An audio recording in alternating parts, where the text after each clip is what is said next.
Example number 1 है हमारे पास और इसे हम सॉल्व करेंगे मैट्रिसेस इन्वर्शन मेथड से। Solve the following system by using matrix inversion method. 4x minus 2y is equal to 8 और सेकेंड इक्वेशन है हमारे पास 3x plus y is equal to -4।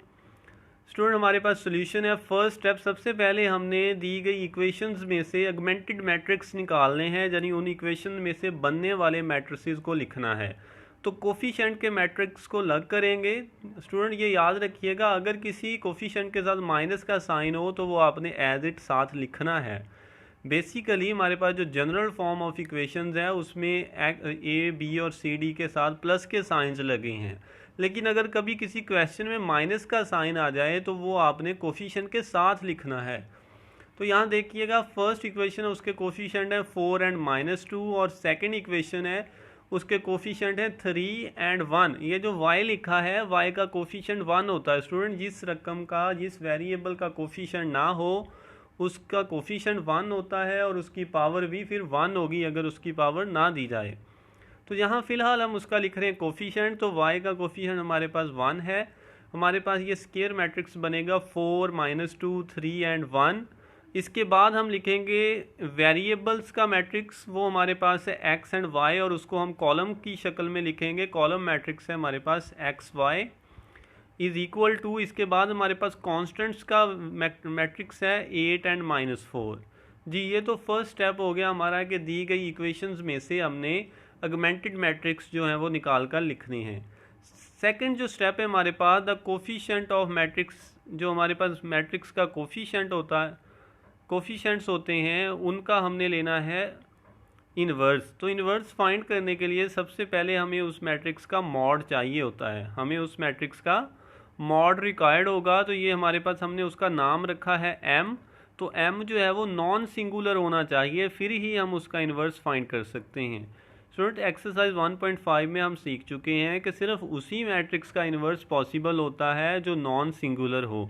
तो सबसे पहले हम इस मैट्रिक्स का मॉड या डिटर्मिनेंट फाइंड करेंगे और देखेंगे कि अगर वो नॉन ज़ीरो हो तो फिर आगे उसे सॉल्व करेंगे। जी देखिए, यहाँ पे m के लिए हमने डिटर्मिनेंट लिया, पहले और चौथे एलिमेंट को ज़रब दी, दूसरे और तीसरे को, और उन्हें आपस में माइनस कर दिया। देखें 4 multiplied by 1 minus 3 multiplied by -2। जी जब हम इन्हें सॉल्व करेंगे तो ये देखें 4 1 ज़र 4 और -3 -2 से मल्टीप्लाई होने के बाद +6 आएगा। तो हमारे पास आंसर आ रहा है 10 which is not equal to 0। So the given matrix is non singular and hence its inverse is possible, यानी हम m इन्वर्स फाइंड कर सकते हैं। जी यहाँ तक हमारा है सेकंड स्टेप। थर्ड स्टेप देखें, हमारे पास जो फार्मूला है x is equal to m inverse into b. यहाँ पे हमने a मैट्रिक्स की बजाय उसका नाम रखा हुआ है m, यानी हम उस मैट्रिक्स के इनवर्स को b यानी कांस्टेंट वाले मैट्रिक्स के साथ मल्टीप्लाई करेंगे। वो हमारे पास बन रहा है यहाँ पे 1/10 इंटू, ये एडजॉइंट दिया गया है, उस मैट्रिक्स m का एडजॉइंट है हमारे पास। पहले और चौथे एलिमेंट की जगह बदली है, दूसरे और तीसरे के साइंस बदल दिए, इसको मल्टीप्लाई कर रहे हैं b के साथ। कि स्टूडेंट तो ये बाहर जो हमने 1/10 लिखा है इसको भी हमने सॉल्व नहीं करना, क्योंकि अगर हम इसे सॉल्व करते हैं तो रकमों में फ्रैक्शंस आ जाएंगी, यानी बटे वाली रकमें आना शुरू हो जाएंगी, तो उन्हें फिर सॉल्व करना मुश्किल होगा। हम ये जो 1/a मॉड होता है हमारे पास, इसको लास्ट तक ऐसे ही लिखेंगे। जस्ट दो मैट्रिसेस को आपस में मल्टीप्लाई करेंगे। मल्टीप्लाई करने के लिए पहले मैट्रिक्स की रो और दूसरे के कॉलम के एलिमेंट्स को मल्टीप्लाई करते हैं। 1 को 8 से करेंगे और 2 को -4 से। ये देखिए हमने मल्टीप्लाई किया, 1 8 ज़ार 8 माइनस 2 को 4 से मल्टीप्लाई किया तो -8 आ रहा है हमारे पास। सेकंड रो देखें, -3 को 8 से मल्टीप्लाई करेंगे -24, 4 को -4 से मल्टीप्लाई करेंगे -16। इन्हें सॉल्व करेंगे तो ऊपर हमारे पास पहले एलिमेंट की जगह आ रहा है 0 और नीचे सेकंड एलिमेंट की जगह आ रहा है -40। अब 1/10 को अंदर हर एक एलिमेंट से मल्टीप्लाई करेंगे तो फर्स्ट एलिमेंट की जगह आंसर आएगा 0 और सेकंड की जगह आएगा 40/10 यानी -4 आएगा आंसर। स्टूडेंट तो ये मैट्रिक्स जो है वो हमारे पास X Y matrix left side पे है और राइट साइड पे हमारे पास जो वैल्यू है 0 एंड -4 है। अगर दो मैट्रिसेस इक्वल हों तो हमारे पास दो कंडीशंस फुलफिल हो रही होती हैं।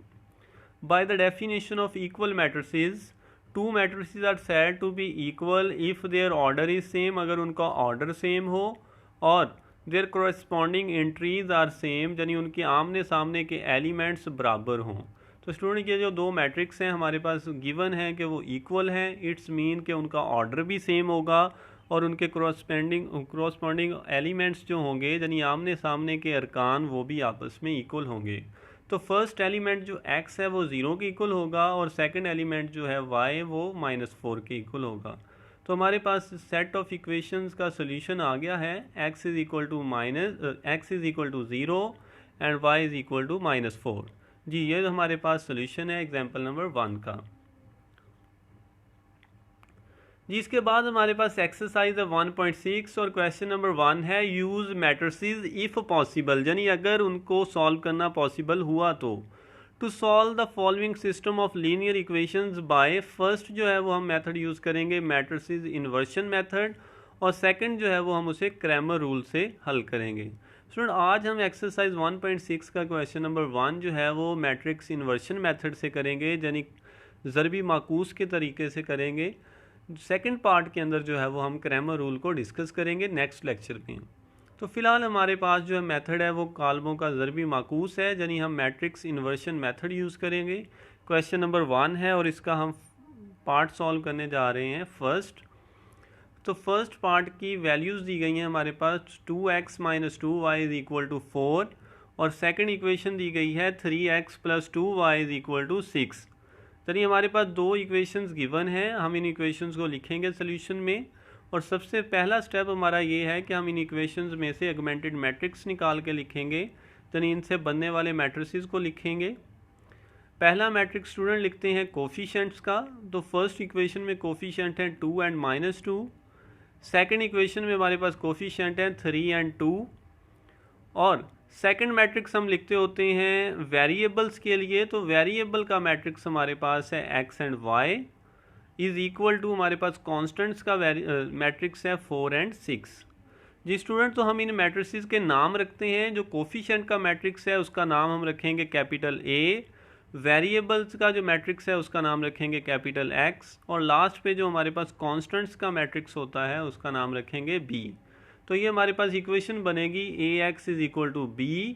तो यहाँ से x की वैल्यू निकालने के लिए हम a को दूसरी साइड पे लाके इन्वर्स करेंगे, तो हमारे पास रिलेशन बनेगा x is equal to a inverse into b।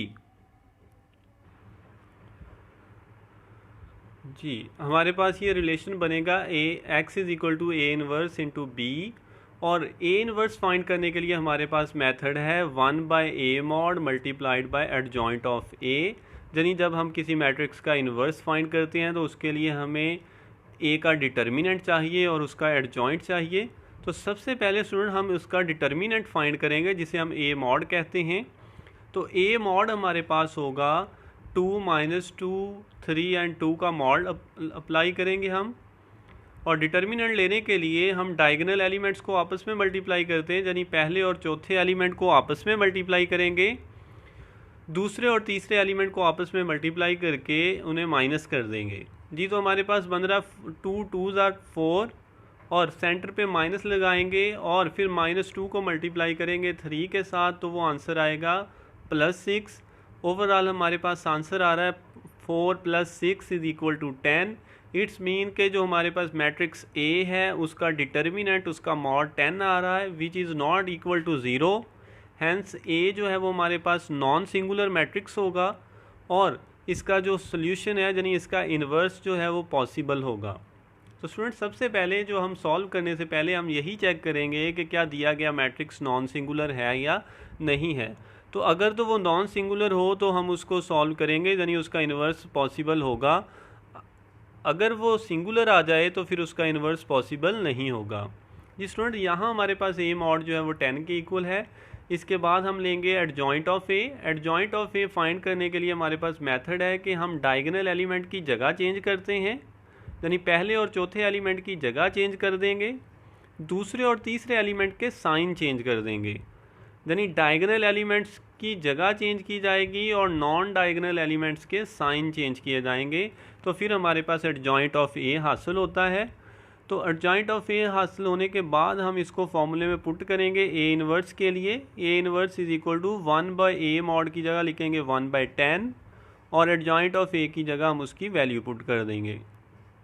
Ji student, ये सारी वैल्यू जो है वो ऊपर दिए गए फार्मूले x is equal to a inverse b में पुट करेंगे।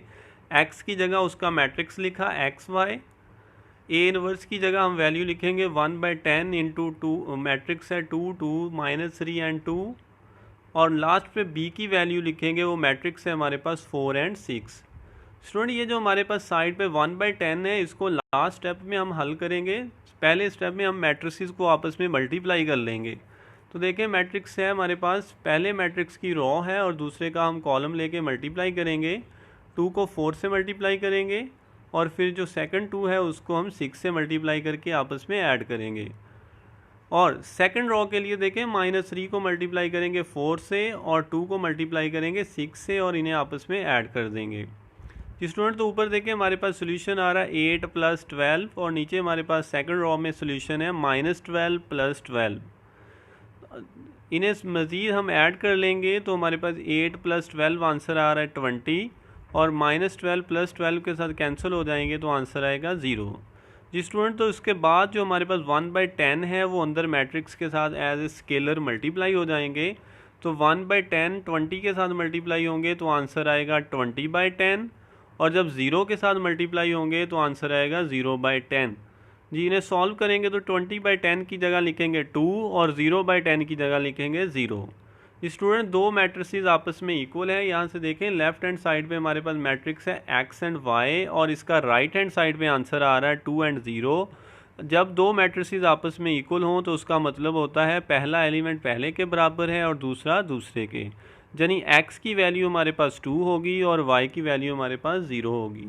तो ये हमारे पास सोल्यूशन है क्वेश्चन नंबर 1 और इसके फर्स्ट पार्ट का कि x हमारे पास 0 है और y जो है, x हमारे पास 2 है और y हमारे पास 0 आ रहा है।